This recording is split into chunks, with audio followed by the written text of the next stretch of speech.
नमस्कार, स्वागत है आप सभी का एडेड जूनियर शिक्षक भर्ती को लेकर के यहाँ पर बड़ी अपडेट है, बड़ी खबर है। भर्ती प्रोसेस को लेकर के, चयन प्रोसेस को लेकर के आज सुबह के न्यूज़पेपर में जो 18 तारीख की डेट में जो निदेशक मैम से अभ्यर्थियों के हमारे भाइयों की मुलाकात हुई थी, वहाँ पर जो कुछ भी चीज़ें उनके द्वारा कही गई थी, उसी का एक अंश कह सकते हैं, उसी चीज़ को न्यूज़पेपर के माध्यम से दिया गया था।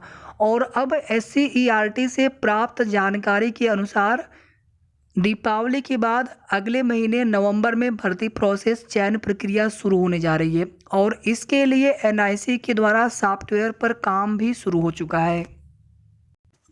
अब देखिए ये खबर कितनी सच है, कितनी सत्यता है इस खबर की, ये तो अब पुष्टि नहीं कर सकते हैं 100%, लेकिन 99% इस खबर की पुष्टि या इस पर हम लोग उम्मीद कर सकते हैं, भरोसा कर सकते हैं कि अब जो है भर्ती प्रोसेस यहाँ पर शुरू होने जा रहा है। और निदेशक मैम ने जब आश्वासन दिया था 18 अक्टूबर को बेसिक शिक्षा निदेशालय प्रयागराज में, उस दिन वो वहाँ पर आई हुई थी और धरना चल रहा था, धरने का अनवरत धरने का 8वां दिन था और फिर देर शाम को उनसे मुलाकात हो गई थी। तो उन्होंने जो आश्वासन दिया था, उनके आश्वासन में काफ़ी ज़्यादा उम्मीदें हम सभी को लग रही थी।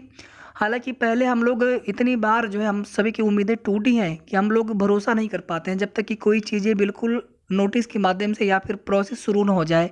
फिर भी हम सभी को उम्मीद करना है। और दूसरी बात ये है कि सीट वृद्धि भी नहीं होनी है और जो सीट का अध्याचन है वो ऑलरेडी जो है जिलों के द्वारा मंगवाया जा चुका है। AD बेसिक PNP सचिव अनिल भूषण चतुर्वेदी सर के द्वारा। और अब जो है केवल भर्ती प्रोसेस आगे किस प्रकार से होनी है, सीटों पर को लेकर के, विषयवार सीटों को लेकर के या फिर आरक्षणवार सीटों पर जो को लेकर के प्रस्ताव शासन को भेजा जाना था, जिसके लिए लगातार काम चल रहा है। ऐसा निदेशक मैम ने कहा था कि आपकी भर्ती पर ही काम चल रहा है। हालांकि वो प्रस्ताव भेजा नहीं गया था, तो हो सकता है कि वो प्रस्ताव कभी भी भेज दिया जाए शासन को। और शासन से जैसे ही जियो शासनादेश जारी होता है, उसके बाद फिर समझ लीजिए कि भर्ती प्रोसेस को लेकर के फिर हम सभी के मन में किसी भी तरह का कोई भी संदेह नहीं होगा और हो सकता है कि पूरा शेड्यूल भी उसके अंतर्गत हो। अब यहाँ पर एक सवाल हम सभी के मन में है कि जो 23 तारीख को डेट लगी है कोर्ट में, अब 19 तारीख कल तो सुनवाई हो नहीं पाई, ना ही उसका कोई कोर्ट ऑर्डर देखने को मिला, मतलब मामला केस टेकअप ही नहीं हो पाया था, सुनवाई ही नहीं हो पाई थी। तो जो इंटरिम रिलीफ मिली है याची पक्ष को, तो उसमें 23 तारीख को मामला डिस्पोज्ड ऑफ करवाया जा सकता है। ये पूरी तरह से देखिए शासन के अधिकारियों के हाथ में है। अगर ये काउंटर लगा देंगे, हलफनामे के रूप में ही जवाब लगाया जाता है, फाइनली अगर काउंटर लगा देंगे, वहाँ पर ऑलरेडी काउंटर लगाया गया था कि हमने रिजल्ट जो है संशोधित कर दिया है, लेकिन जब उसमें 2 याची संतुष्ट नहीं थे जिनमें इनवैलिड रिजल्ट का मामला है, एक याची जो पूर्णिमा शर्मा वाले हैं, तो इस वजह से उस मामले को लेकर के उस पर फिर से जो है उस पर काउंटर दाखिल किया जाना था और उस पर जो है समय लिया गया था PNP सचिव महोदय के द्वारा, सरकारी अधिवक्ता के द्वारा PNP सचिव महोदय के लिए।